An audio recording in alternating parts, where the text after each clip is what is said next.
Okay, ఈరోజు geography సంబంధించినటువంటి Indian geography.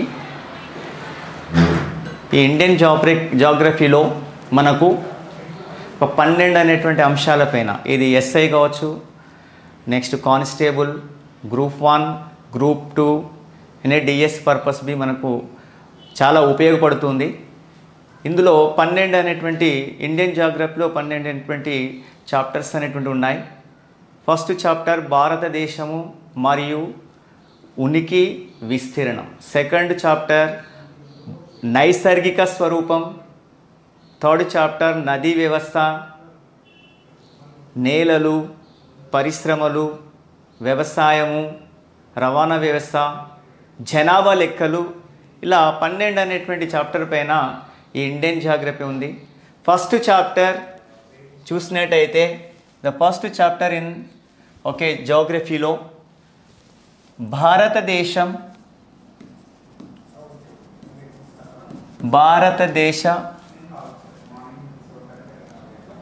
ఉనికి విస్తరణ. ఫస్ట్ దీనిపైన మనకు భారతదేశం అనే పేరు ఎలా వచ్చింది? ప్రపంచంలో మన భారతదేశానికి అనేకమైనటువంటి పేర్లతో మన భారతదేశాన్ని పిలుస్తూ ఉంటారు.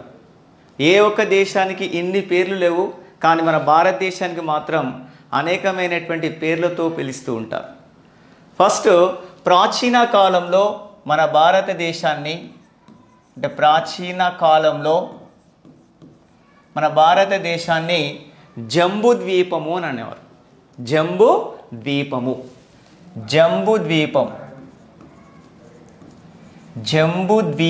అని పిలిచేవారు. జంబూ ద్వీపం అనగా నేరేడు పండ్లు అని అర్థం. మరి ఈ జంబూ ద్వీపము నెక్స్ట్ మన భారతదేశాన్ని ప్రాచీన కాలంలో జంబూ ద్వీపం అని పిలిచేవారు. మరి మన భారతదేశంలో పురాణ ప్రకారంగా చూసినట్టయితే భారతదేశాన్ని భరతవర్షము అని పిలిచేవారు. అంటే భరతుడు అనేటువంటిది వన్స్ అపాన్ ఏ టైం రూల్ చేశారు కాబట్టి మన ఇండియాకు భరతుడు పరిపాలించాడు కాబట్టి మన భారతదేశానికి భరతవర్షం అని పిలుస్తారు. మరియు ఇంకోటి గ్రీకులు కూడా మన ఇండియా అంటే ఉత్తర భారతదేశంలో ఒక ఇండస్ నది ప్రవహిస్తూ ఉంటుంది. ఉత్తర భారతదేశంలో ఒక ఏరియాలో ఇండస్ నది. గ్రీకులు ఈ సింధు నదిని గ్రీకులు ఏమని పిలిచేవారు? ఇండస్ అని పిలిచేవారు. ఈ ఇండస్ నది యొక్క పరివాహక ప్రాంతంలో నివసించేటువంటి యొక్క ప్రజలను ఇండోయి అనేవారు. అంటే గ్రీకులిడ ఇండస్ అనేటువంటిది సింధు నది పరివాహక ప్రాంతంలో, సింధు నదిని గ్రీకులు ఇక్కడ ఇండస్ అని పిలిచేవారు. ఆ సింధు నది యొక్క పరివాహక ప్రాంతంలో నివసించేటువంటి యొక్క ప్రజలను ఇండోయి అని పిలిచేవారు. ఏమని? ఇండోయి అని పిలిచేవారు. ఈ ఇండోయి పదం కాస్త ఇండియాగా మారింది. ఈ ఇండియా అని పేరు ఎవరు? బ్రిటిష్ వారు పిలిచారు. ఈ ఇండోయి అనేటువంటిది బ్రిటిష్ వారి కాలంలో ఇది ఇండియాగా పేరు వచ్చింది. అంతేకాకుండా ఇక్కడ పర్షియన్లు, పర్షియన్ అనేటువంటి వాళ్ళు కూడా ఈ సింధు నది పరివాహక ప్రాంతంలో హిందూ నది అని, ఈ సింధు నదిని పర్షియన్ వాళ్ళు హిందూ నది అని పిలిచేవారు. హిందూ నది కాస్త హిందూపురంగా అంటే పేరుగా మారింది.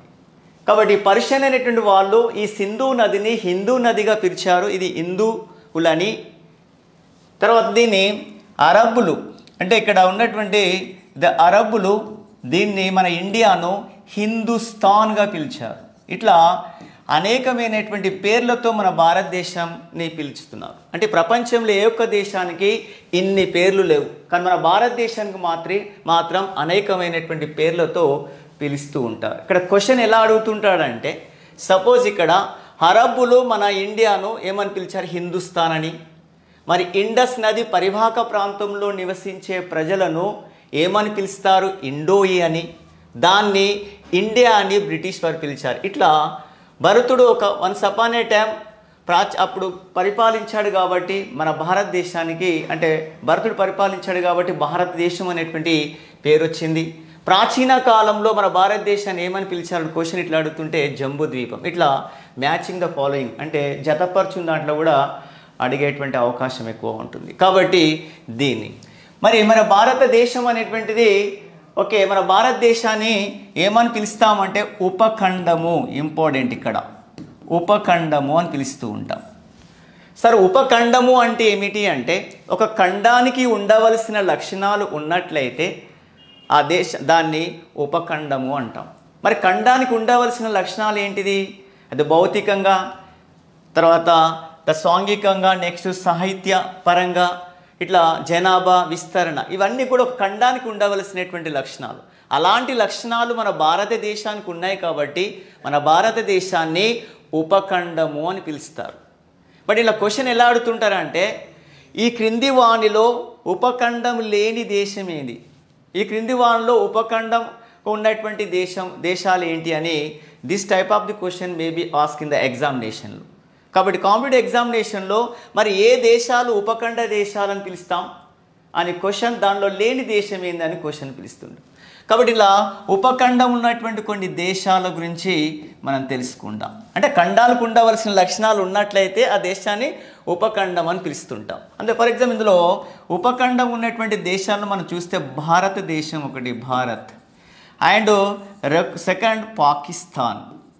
అంటే ఇవన్నీ ఖండానికి ఉండవలసినటువంటి లక్షణాలు ఉన్నాయి, అందుకే ఉపఖండ దేశాలను పిలుస్తూ ఉంటాం. భారత్, పాకిస్తాన్ అండ్ ఇక్కడ నేపాల్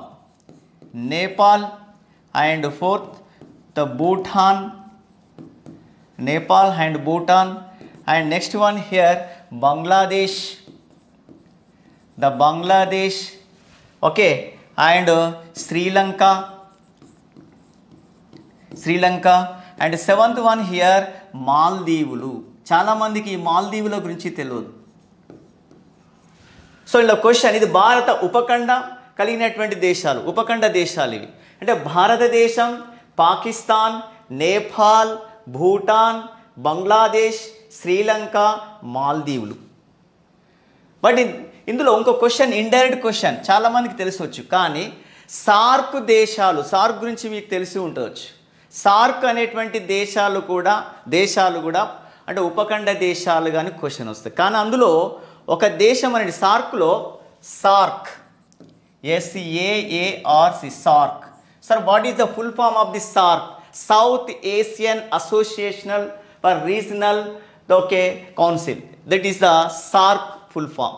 ద సార్క్ అనేటువంటి దేశాల్లో ఎన్ని దేశాలు సభ్య దేశాలు ఉన్నాయంటే 8 దేశాలు సభ్య దేశాలు ఉన్నాయి. ఆ 8 సభ్య దేశాలలో ఉపఖండ దేశాలు మాత్రం సభ్య దేశం ఉంది, కానీ ఒక్క దేశం అంటే ఇది ఉపఖండ లక్షణాలు కలిగి ఉండని అనేటువంటి ఒక దేశం, దాన్నే అదేది అంటే ఇక్కడ ఆఫ్ఘనిస్తాన్. దీనిపైన క్వశ్చన్ వస్తుంది, ఆఫ్ఘనిస్తాన్. కానీ ఇవన్నీ, ఈ దేశాలన్నీ కూడా మన భారతదేశానికి పొరుగుగా ఉన్నటువంటి అంటే పొరుగు దేశాలు. కానీ ఆఫ్ఘనిస్తాన్ అనేటువంటిది కూడా ఇది ఎప్పుడు 2007లో ఆఫ్ఘనిస్తాన్ అనేటువంటిది సార్క్లో సభ్యత్వం పొందింది.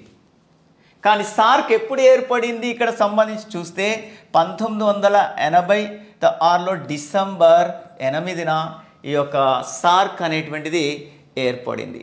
సో ఇందులో సార్క్లో సభ్యత్వ దేశాలు ఏంటి? భారత్, పాకిస్తాన్, నేపాల్, భూటాన్, బంగ్లాదేశ్, శ్రీలంక, మాల్దీవులు ఆల్సో. బట్ 2007లో సభ్యత్వం తీసుకున్నటువంటి దేశం ఏదంటే ఆఫ్ఘనిస్తాన్. కానీ ఇది ఉపఖండం కానటువంటి దేశం. దీనిపైన అడుగుతుంది, ఈ క్రింది వానిలో ఉపఖండం కానటువంటి దేశం ఏందని కాంపిటేటివ్ ఎగ్జామినేషన్లో అడుగుతారు. కానీ ఇందులో సార్క్ సభ్య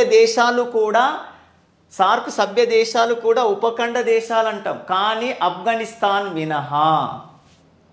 దీనిపైన మనకు క్వశ్చన్ వచ్చేటువంటి అవకాశం ఉంది. కాబట్టి ఈ ఆఫ్ఘనిస్తాన్, ఓకే, ఇవి ఉపఖండం కలిగినటువంటి ఒక దేశాలు. నెక్స్ట్ వన్, మనము భారతదేశము ఉనికి మరియు విస్తరణ. భారతదేశం ఎన్ని అక్షాంశాల మధ్య ఎన్ని రేఖాంశాల మధ్య విస్తరించి ఉంది, దీని గురించి మనం తెలుసుకోవాలి.